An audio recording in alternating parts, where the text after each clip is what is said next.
Nicolas Machiavel, un nom qui inquiète et qui fascine. Pour certains, c'est un enseignant du mal, pour d'autres, un grand humaniste. Il est à l'origine du mot machiavélique. Ce qui est certain, c'est qu'il a profondément marqué la pensée politique.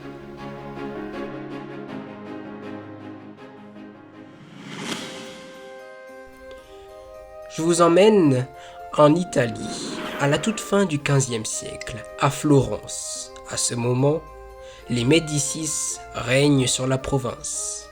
Et une personne va entrer en scène. Il s'agit de Jérôme Savonarole. C'est un homme très moraliste. Dans ses écrits, il critique plusieurs péchés, comme le goût pour les plaisirs sexuels. Et il devient moine et prêchera à Florence.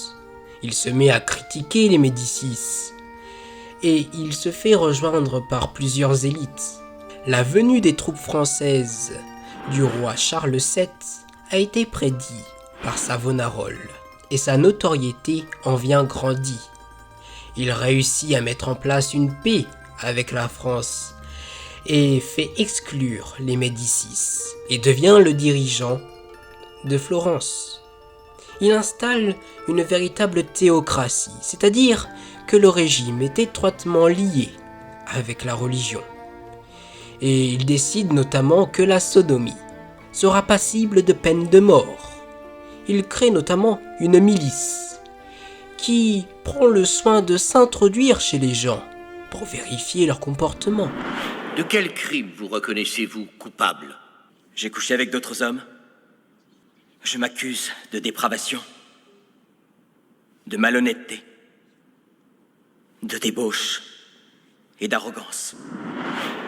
Après plusieurs années de proscription, le peuple passe aux émeutes. Et Savonarole perd le pouvoir. Il se fait même excommunier, c'est-à-dire qu'il est exclu de la religion chrétienne par le pape et se fait prisonnier pour hérésie. La page tourne avec la République de Florence et Nicolas Machiavel prend une place importante au sein du gouvernement. Il remplit des rôles diplomatiques dans un milieu très instable où les menaces de guerre planent tout le temps. D'ailleurs, la France royaliste ne perd pas ses habitudes guerrières et le roi Louis XII envoie son armée. Machiavel participe à une ambassade pour calmer les choses. Il remarque l'impuissance de Florence et crée une armée pour ne pas avoir à embaucher des mercenaires. Seulement, encore une fois, la page tourne et l'Italie se fait envahir par les Aragonais. Et parmi les Aragonais se retrouvent les Médicis qui avaient été exclus par Savonarole. Et Machiavel perd le pouvoir politique, son armée est dissoute et en plus il subit un véritable complot orchestré par de jeunes républicains parmi lesquels se retrouvent ses amis.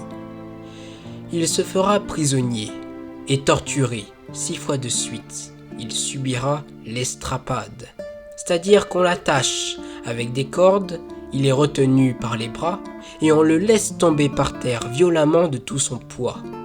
Heureusement, il sera libéré sous caution. Si je vous explique tout cela, c'est parce qu'il est beaucoup plus facile de comprendre les écrits de Machiavel en ayant connaissance de ces événements. Et il écrira plusieurs livres, notamment son plus connu, Le Prince, qui est un manuel pratique de politique dédié à Laurent de Médicis. Seulement, cela recueille une véritable pensée politique, encore étudiée de nos jours. Et Jean-Jacques Rousseau dira également que Machiavel, en feignant de donner des leçons au roi, il en a donné de grandes au peuple. Si l'on pouvait résumer la pensée de Machiavel en une seule phrase, ce serait la suivante.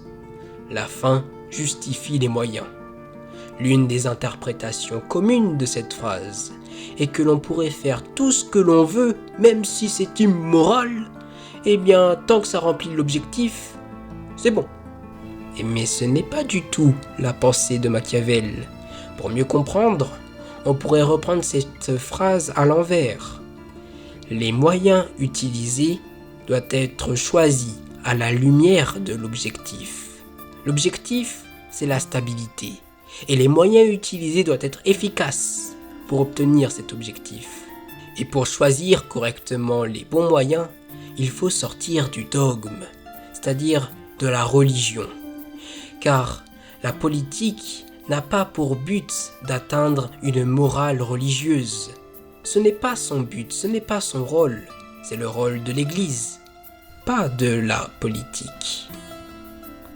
Pour Machiavel, le fondement moral de la politique est d'empêcher la haine.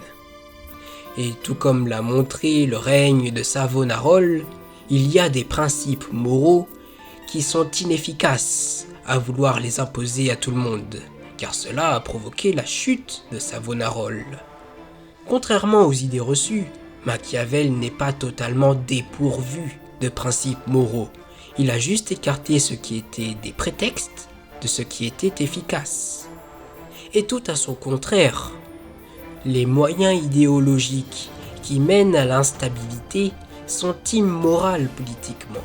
Je pense par exemple au racisme qui conduit à la haine, tout comme la transphobie et l'islamophobie, etc. Seulement, il y a bien des adversaires politiques qui trouvent des intérêts dans l'instabilité. Je pense au racisme, qui empêche la cohésion du peuple pour pouvoir lutter ensemble face aux oppresseurs. Il faut bien comprendre que l'antiracisme a été créé, forgé par d'anciens trotskistes, d'anciens communistes. On n'était pas communistes. Non, mais vous étiez manipulés, c'est pas pareil. Et sur les gens normaux. Mais c'est pas parce que c'est un idéal que c'est forcément bien. On ne parle pas comme une débile. Mais non, mais j'estime du respect pour ces auteurs que je respecte. Reste là. Il va te faire pleurer. Laisse-moi 2 secondes. Ensuite. Face à ses ennemis politiques, il faut être dur et fort, ne rien leur céder. Vous êtes en danger. Vous êtes un raciste, vous avez été condamné pour ça. Vous êtes un homme qui professait une vision de la virilité extrêmement curieuse, extrêmement violente. C'est vous qui écrivez que les femmes sont le butin des hommes. Et il faudrait rester inerte et regarder ça. On pourrait reprendre ce que disait Robespierre, que l'on a vu dans une précédente vidéo. Sache que tout homme qui défendra ta cause et la morale publique sera accablé d'avanie et proscrit par les fripons. Tel est l'empire des tyrans, armés contre nous. Telle est l'influence de leur ligue, avec tous les hommes corrompus. Machiavel ne veut pas se faire haïr, mais cela n'empêche pas de vouloir se faire craindre. Car l'amour en politique ne suffit pas. Tout est prétexte au divorce, dira-t-on. Cela est sans doute en rapport avec le fait qu'il s'est fait trahir par ses propres amis.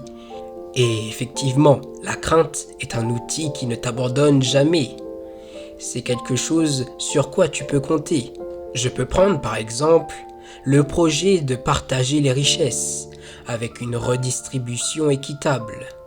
Pour que cela fonctionne, il ne s'agira pas de câliner, de demander, de supplier en demandant l'aumône aux plus riches. On est critiqué par des gens qui connaissent pas vraiment les sujets dont ils parlent.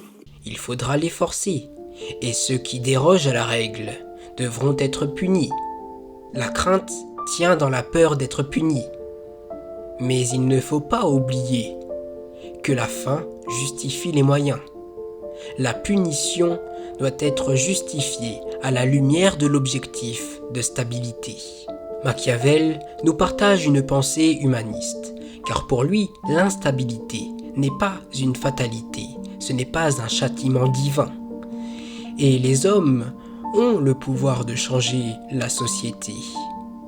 Et pour illustrer cela, on pourrait reprendre une expression de l'époque, qui disait que la fortune est un fleuve. En effet, il arrive que les villes se construisent autour de fleuves, et cela a un intérêt économique. Mais cela arrive également que le fleuve déborde, provoquant des inondations. Au lieu de se résigner en disant que cela est une fatalité, on peut se mettre à construire des digues. Pour Machiavel, l'honneur suprême d'un politique est de savoir construire des digues. C'est-à-dire qu'en analysant les catastrophes du passé, il faut savoir quoi faire pour que cela ne se reproduise pas. Car un régime politique est vu comme un être vivant. Il y a une naissance, un âge d'or, puis une chute vers la mort. Et tout l'intérêt serait justement de rester à l'âge d'or le plus longtemps possible, se maintenir en bonne santé.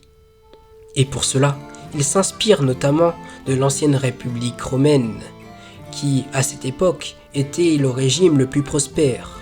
Lorsque certains critiquent la République en disant qu'il y avait beaucoup de conflits, pour Machiavel, c'est justement le signe d'une bonne santé politique, car le conflit est une bonne chose s'il est organisé. Pour Machiavel, ce n'est pas sans raison que la voix du peuple est assimilée à celle de Dieu. Il a une qualité que aucun prince ne peut avoir seul. Seul, il ne peut pas prédire les événements. En revanche, un peuple libre, qui délibère et qui, grâce au tumulte des opinions, peuvent prédire des événements. Un peuple fait de meilleures décisions qu'un prince. Il est capable de choisir la vérité qu'il entend. Les gouvernements des peuples sont meilleurs que celles des princes.